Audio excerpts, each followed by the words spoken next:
अगर आपका जन्म घनिष्ठा नक्षत्र में हुआ है तो यानी इनके स्वामी मंगल हैं। अगर घनिष्ठा नक्षत्र के पहले चरण में हुआ है तो ये समझिए आपको पिता से मतभेद होगा। आप अपने ही कार्य में जो है समझिए कि धैर्य नहीं रख पाएंगे। अपने ही कार्य में आपको थोड़ा सा हमेशा संशय रहेगा, हमेशा आप डिस्टर्ब रहेंगे। आप में क्रोध बहुत ज्यादा रहेगा। गुस्सा जब रहेगा तो उस समय आप कोई भी स्टेप उठा लेंगे, बिना सोचे समझे उठाएंगे। हालांकि आप सामाजिक कार्य बहुत ज्यादा करेंगे। सामाजिक जो है आप जुड़ाव भी आपका बहुत अच्छा रहेगा। लेकिन आप अपने गुस्से पर अगर काबू नहीं रखेंगे तो वो भी आपका बहुत ही कम समय के लिए रहेगा। दूसरी बात क्या है, आप हालांकि कर्मठ रहेंगे। किसी भी चीज में अगर आपको सही दिशा मिला तब आप आगे जाएंगे, आप काफी प्रगति करेंगे, आप उन्नति भी करेंगे। थोड़ा सा जो है अगर आप अपने पिता से मतभेद को दूर करें तो आप और प्रगति करेंगे, ज्यादा आप प्रगति करेंगे। उनका सुझाव लें तो आपके लिए ज्यादा अच्छा भी रहेगा। अगर आपका जन्म घनिष्ठा नक्षत्र के द्वितीय चरण में हुआ है तो ये समझिए कि आपको अपने पड़ोसी से मेल नहीं खाएगा। अपने भाई बहन से भी आपके संबंध थोड़े बिगड़ेंगे, थोड़े वैचारिक संबंध जो है वो थोड़े बिगड़ेंगे। हालांकि आप अपने दुश्मन पर, आप अपने शत्रु पर समझा बुझाकर जीत पाने में आप सफल रहेंगे। उन पर जो है समझिए कि समझा बुझाकर बातों से ही दुश्मन को समझिए प्रभावित करने में आप सफल रहेंगे। तीसरी सबसे बड़ी चीज है कि आप बहुत मेहनती होंगे, बहुत ही ऊर्जा के साथ कार्य करेंगे। आप संघर्षशील रहेंगे और अपने संघर्ष के दम पर आप सफलता भी हासिल करेंगे। दूसरी सबसे बड़ी चीज क्या है कि आप बहुत ही रहस्यमय व्यक्तित्व के होंगे। आप अपनी योजना को जल्दी नहीं बताएंगे। जब तक आप अपनी योजना पर सफल ना हो जाएं तो इसकी जानकारी आप जल्दी किसी को नहीं देना पसंद करेंगे और हमेशा अपनी योजना पर, अपने काम पर कर्मठता पूर्वक लगे रहेंगे। अगर आपका जन्म घनिष्ठा नक्षत्र के तृतीय चरण में हुआ है तो ये समझिए कि आपको अपनी पत्नी से बहुत ज्यादा लगाव भी होगा।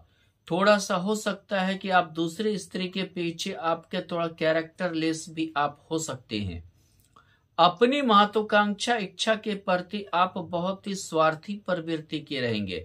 हमेशा अपनी इच्छा, अपनी महत्वाकांक्षा को सर्वोपरि रखेंगे। हमेशा प्रथम प्राथमिकता अपनी महत्वाकांक्षा इच्छा की पूर्ति को ही रखेंगे।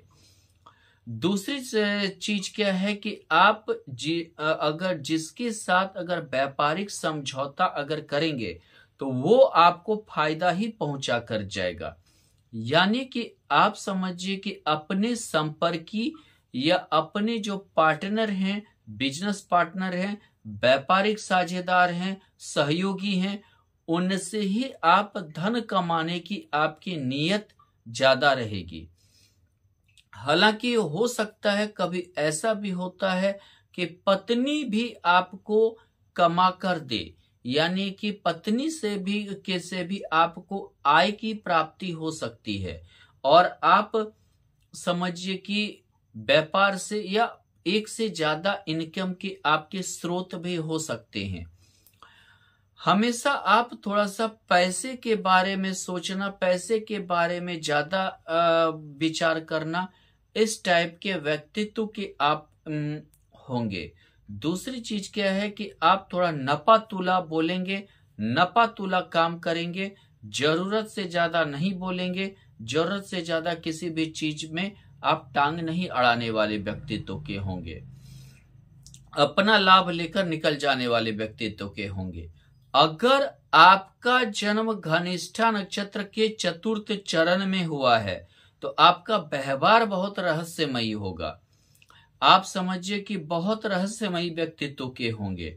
दूसरी बात, मौके पर वार करने वाला व्यक्तित्व के होंगे।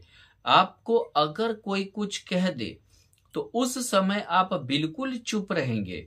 लेकिन मौका देखने के बाद जैसे आपको चांस लगेगा, जैसे आप में जो है आपका पलड़ा भारी होगा, वैसे वार करना आप नहीं चूकेंगे।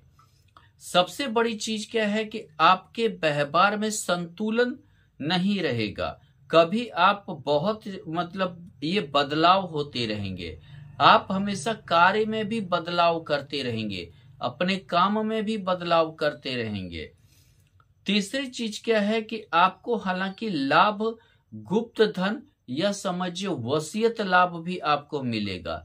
परिवार में कोई ऐसा व्यक्ति जिसका बाल बच्चा ना हो, उसकी भी संपत्ति आपको प्राप्त होने के योग बनेंगे। आपको इंश्योरेंस वगैरह से भी लाभ प्राप्त होगा।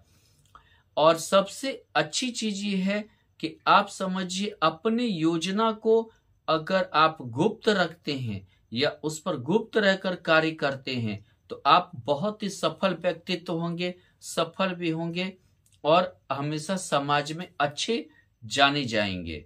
हालांकि थोड़ा सा जो है पारिवारिक जुड़ाव आपका थोड़ा कम रहेगा, परिवार से आपको थोड़ा कम ही समझिए सहयोग मिलने की संभावना रहेगी।